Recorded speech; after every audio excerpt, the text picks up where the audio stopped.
see an RCA angioplasty in acute inferior MI, which seems to be a very simple one to start with. But after doing implantation of the stents, as you can see in the distal segments and in the middle segment, which was very thrombotic, we noticed that there was a dissection proximal, as you can see here, which was not visible initially. Yes, you can see here this white thing, that is a dissection, so dissecting flap. It is very imperative to look in detail whenever we are stenting.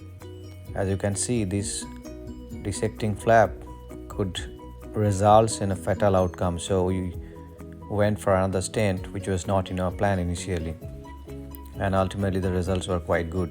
So as I have said earlier, it is always wise to use the proper catheter, the proper guide, so that inadvertent dissection can be prevented. And at the end, as you can see, the results are very good. We observed the patient few times in cath lab, then we shipped him to intensive care, and the day after that we could discharge this young patient.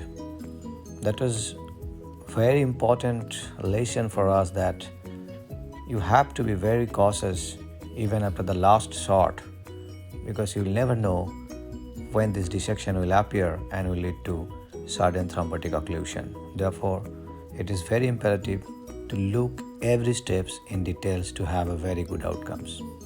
Thank you very much. Keep watching, keep subscribing.